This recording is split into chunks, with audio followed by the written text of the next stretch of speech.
Haleluya, haleluya, haleluya. Hari ini kita belajar menghargai kasih karunia Tuhan dari kisah Nuh. Nuh adalah orang yang lahir di masa-masa yang sulit, dan dia menjadi penghiburan bagi keluarganya dan juga bagi Tuhan. Nuh, anak penghiburan. Dalam perjalanan hidupnya, Nuh mendapat kasih karunia di mata Tuhan.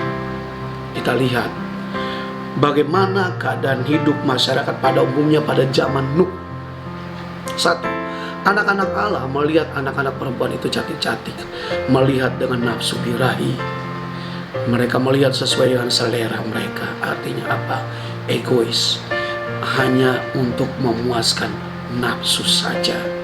Yang kedua, mereka lalu dengan itu yang tadi yang pertama, mereka mengambil istri sesuai dengan pilihan mereka. Setelah sesuai dengan nafsu, yang kedua sesuai dengan pilihan mereka sendiri, tidak sesuai dengan pilihan Tuhan. Yang ketiga, lahirlah orang-orang raksasa. Artinya apa?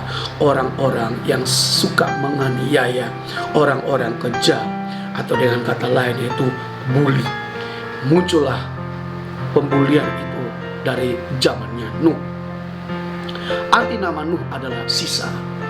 Nuh seperti seolah-olah menjadi sisa yang tidak ikut-ikutan orang pada zaman itu.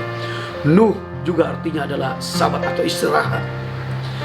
Yang berikut, Nuh, arti nama Nuh adalah tetap dalam keadaan atau tempat tertentu. Dia tidak berpaling, dia tetap setia, dia tetap hidup dalam kebenaran firman Tuhan. Dan arti nama Nuh yang berikut adalah penghiburan.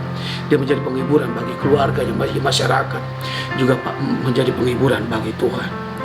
Haleluya. Arti nama Nuh kalau kita telusuri juga adalah Nuh memberi ketenangan. Haleluya. Memberi kenyamanan bagi hati Tuhan. Oleh karena itu, Nuh mendapat kasih karunia di mata Tuhan.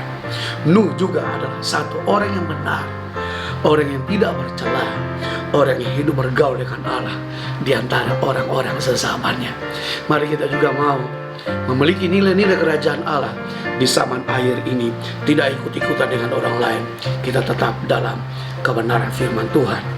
Nuh tidak ikut-ikutan gaya masyarakat pada zamannya. Demikian juga kita. Haleluya. Mari kita ikut teladan Nuh.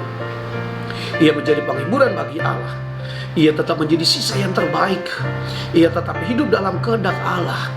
Ia tidak hidup sesuai pilihannya sendiri, tetapi hidup sesuai dengan pilihannya Tuhan. Tidak sampai di situ saja. Haleluya. Ia bertanggung jawab atas kasih karunia Tuhan dalam hidupnya. Apa kasih karunia Tuhan itu? Satu, apa kasih karunia Tuhan itu? Yaitu dia dalam bentuk ketaatan. Yaitu satu, maksudnya dia membangun bahtera. Padahal waktu itu belum ada bahtera, belum ada hujan, belum ada semuanya. Tuhan perintahkan dia bahtera, bahan, ukuran semua di tempatnya. Tuhan perintahkan dia taat saja.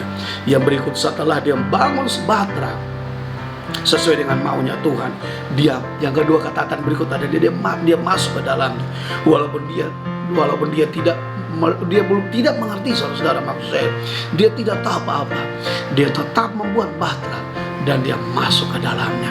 Itulah tanggung jawab Nuh kepada kasih karunia Tuhan. Begitu juga dengan kita. Jangan menyia-nyiakan kasih karunia Tuhan. Lakukan firman Tuhan, taat walaupun kita kadang tidak mengerti. Di zaman yang sulit ini, marilah kita sama seperti Nuh.